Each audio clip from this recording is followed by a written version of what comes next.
नमस्कार दोस्तों, स्वागत है आपका मेरे चैनल में। मैं आशीष सिंह। आज मास्टरिंग गो लैंग्वेज के पार्ट 9 में हम लोग गो कांस्टेंट और आईओटी को कैसे यूज़ करते हैं डिस्कस करेंगे। आईओटी से हम कैसे इनम से रिलेटेड कांस्टेंट बना सकते हैं। तो चलिए हमेशा की तरह अपने डॉक्यूमेंट्स पे चलते हैं और डिस्कस करते हैं। पहले देखते हैं व्हाट इज़ कांस्टेंट। कांस्टेंट होता क्या है? कांस्टेंट एक फ़िक्स वैल्यू है जिसको एक बार डिक्लेयर करने के बाद आप चेंज नहीं कर सकते। जिस भी वैल्यू को आप एक बार डिक्लेयर कर देंगे वो सेम वैल्यू ही हमेशा यूज होगा।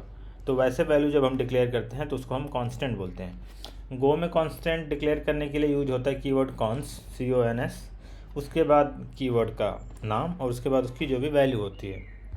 जैसे यहाँ पे आपने देख रखा है कॉन्स पाई 3.14, तो हमने पाई का वैल्यू कांस्टेंट बना दिया। तो जब भी हम पाई यूज करेंगे वहाँ पे सेम वैल्यू जाएगा। या फिर ये कांस्टेंट लैंग्वेज गो। अब कांस्टेंट डिक्लेयर करने के दो तरीके हैं, पहला अनटाइप्ड कांस्टेंट और दूसरा टाइप्ड कांस्टेंट। अनटाइप्ड कांस्टेंट में क्या है कि हमने कॉन्स किया, उसके बाद नाम दिया, उसके बाद इक्वल टू और हमने वैल्यू दे दिया।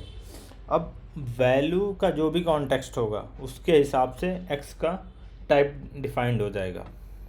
एडॉप्ट बेस्ड यूजिंग एडॉप्ट कर लेगा। जो मान लो अगर इंट है तो इंट हो जाएगा, अगर यहाँ पे गो स्ट्रिंग है तो लैंग्वेज स्ट्रिंग हो जाएगा। दूसरा क्या टाइप्ड है कि हम पहले ही बताते हैं कि हम इस टाइप का कांस्टेंट डिक्लेयर करें। जैसे हमने कांस्टेंट दिया, नेम दिया कांस्टेंट का, टाइप भी दे दिया, उसके बाद हम उसको वैल्यू डिफाइन कर रहे हैं। तो ये एक्सप्लिसिटली टाइप्ड है और यहाँ पे वैल्यू के हिसाब से टाइप डिक्लेयर हो जा रहा है। ओके, तीसरी चीज़ क्या होती है कांस्टेंट डिक्लेयर करने में? ग्रुप में कर सकते हो। आपको बहुत सारे कांस्टेंट डिक्लेयर करने हैं तो आप कॉन्स कीवर्ड लगाओ, एक ब्रैकेट लगाओ, अंदर आप जो भी जितने भी वैल्यूज़ हैं उसको A=1, B=2, C=3 जैसे चाहिए आप जितने चाहे उतने कांस्टेंट डिक्लेयर कर सकते हो। जब आपको बहुत बड़े प्रोग्राम्स में, एप्लीकेशंस में बहुत सारे कांस्टेंट डिक्लेयर करने होते हैं तो आप एक एक हर बार कॉन्स लिखने के बजाय एक कॉन्स लिखिए और ब्रैकेट में सारे कांस्टेंट एक साथ डिक्लेयर कर दीजिए। तो चलिए इसको मैं कोड में दिखाता हूँ कैसे होता है। तो यहाँ पे हमने पैकेज बना लिया। यहाँ पे काम करते हैं, इंपोर्ट कर लेते हैं कुछ, इंपोर्ट में FMT कर लेते हैं एटलीस्ट। ओके, और हमारा जो डिफ़ॉल्ट फंक्शन है मेन वो हम बना लिए, ये छोड़ देते हैं यहाँ पे। अब एक काम करते हैं, हम बाहर के साइड पे कांस्टेंट डिक्लेयर करते हैं। कॉन्स पाई = 3.14, कॉन्स और टू वो, हम इन दोनों को प्रिंट करते हैं।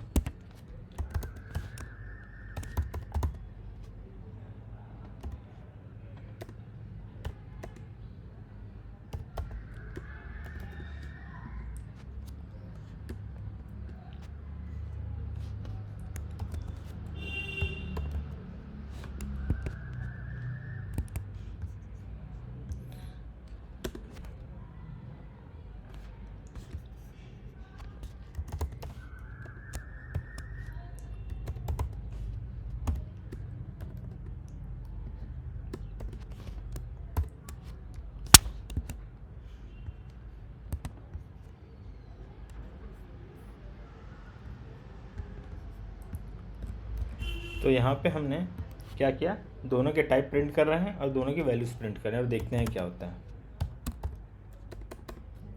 गो रन और हमारा जो भी फाइल का पाथ होगा वो दे देंगे। तो यहाँ पे देखा पहला वैल्यू 3.14 आ गया कांस्टेंट और टाइप फ्लोट 64 आ गया।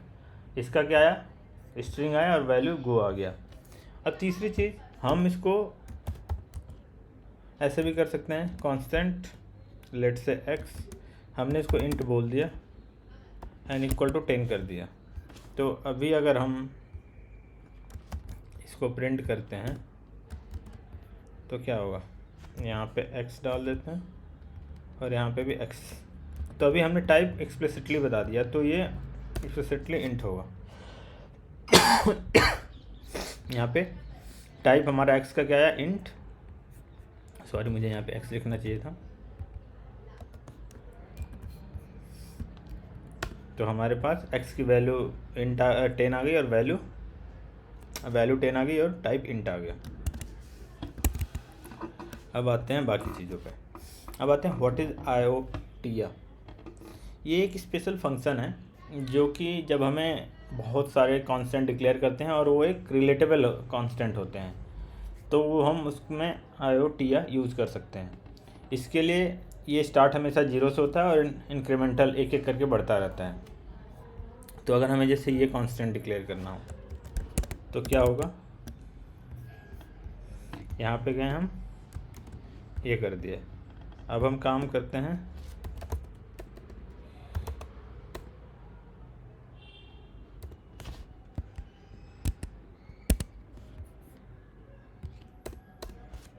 ओके।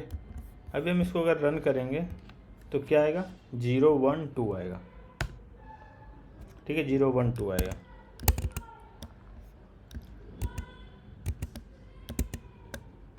ठीक है। दूसरी चीज़, अगर कोई वैल्यू हमें स्किप करनी हो तो हम अंडरस्कोर लगा देंगे तो वो वैल्यू स्किप हो जाएगी। अगर हमें 0 का स्किप करना है तो पहले पे हमने क्या लिया, अंडरस्कोर लगा दिया और बाकियों पे हो गया।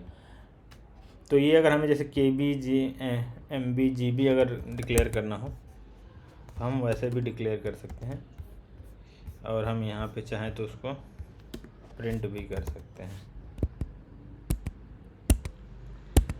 GB।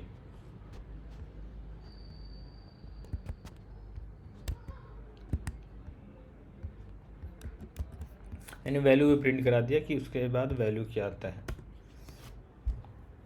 तो आपने अगर देखा, अगर स्किप करके, तो ये क्या है, KB में 1024 M हो गया सारी चीज़ें। और सेम चीज़ अगर अब जो यहाँ पे हो रहा है इसके थ्रू, वही चीज़ मैंने अगर नीचे प्रिंट कराया तो सेम वैल्यू आपको मिल रही है।